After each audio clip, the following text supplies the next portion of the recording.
This is Bassam's. You'll take it for him? Thank you so much for this. Shima? Okay. This is yours. And so this is a very special thing. Yeah, when we saw this film in our screening room, we couldn't believe it.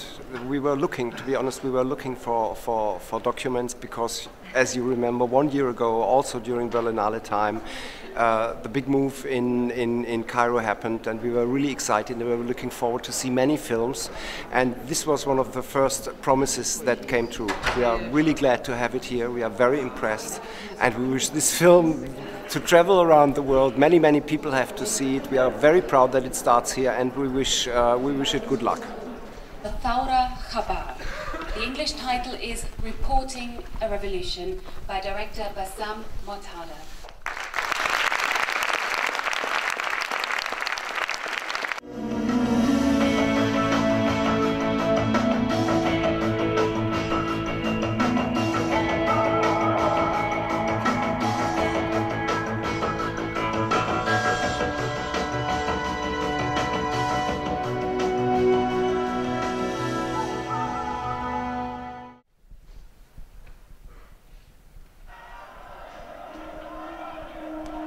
يناير ميدان التحرير.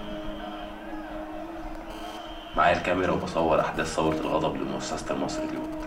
طلقة رش بإصابة في وشي.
It's a great honor to be here in Berlin.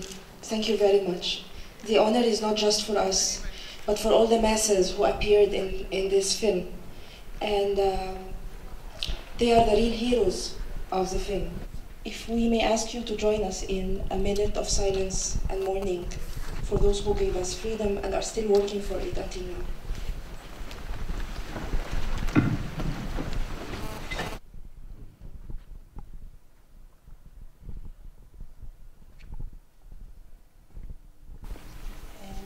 حقيقة بعد مرور سنة على الثورة كنا بنعتقد أو قبليها حتى كمان بفترة كنا نتخيل إنه الناس دي دماغها ما راحتش هواء، لكن للأسف الشديد يبدو كما لو إنه النظام لسه كما لو هو موجود، مفيش أي شيء اتغير، يمكن بالعكس ينتقل من سيء إلى أسوأ. مفيش أي تقدم في أي حاجة، مفيش أي أمل من أمال الناس اللي كانت طلعت عشان خاطرها في أيام 25 و26 طول أيام طول 18 يوم اتحقق على الإطلاق. How you decided to do a film? I think it started 3 years ago when we started producing video. We were the first organization to really produce video online and to have reporters train on the use of cameras and going in the street. So one of the co-founders of this department, he is a director, and he took the whole footage and he stayed for a long time trying to put together a narrative to incorporate all the footage. And he showed us the film when it was the first cut, and it was really very close to what we see today. So the moment we saw it, we were so moved, and it really touched us all because it recreated the events we lived ourselves. So it's also about us.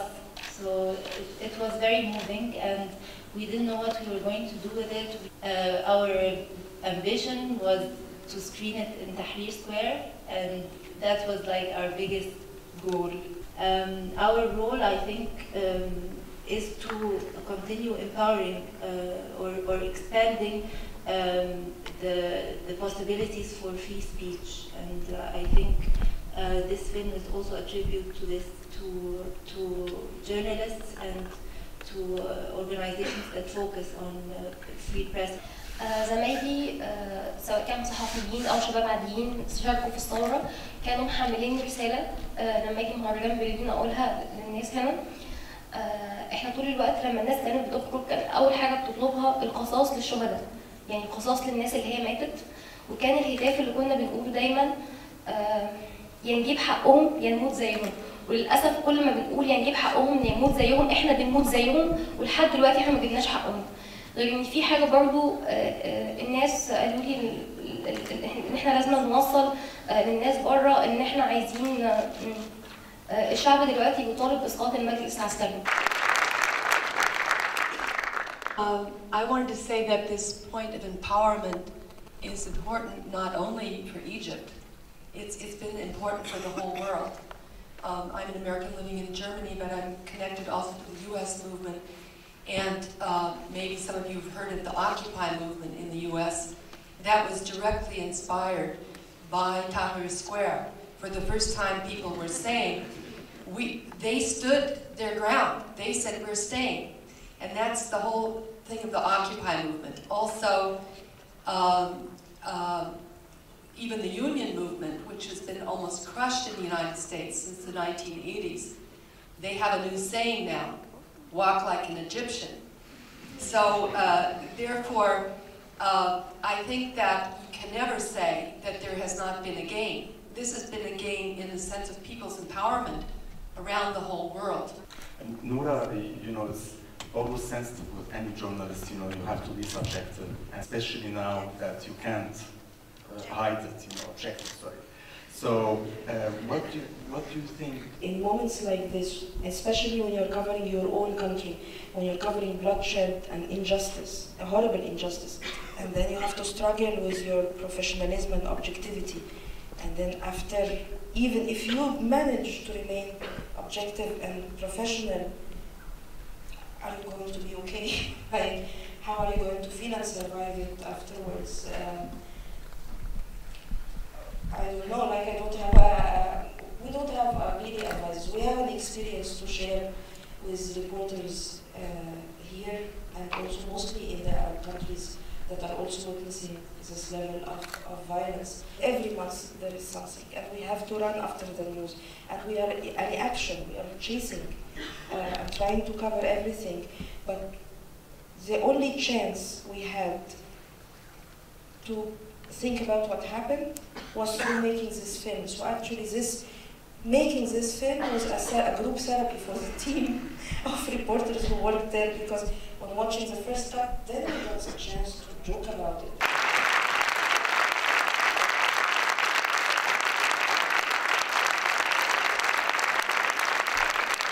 أول مرة في برلين إن شاء الله تستفيدوا هنا بقى.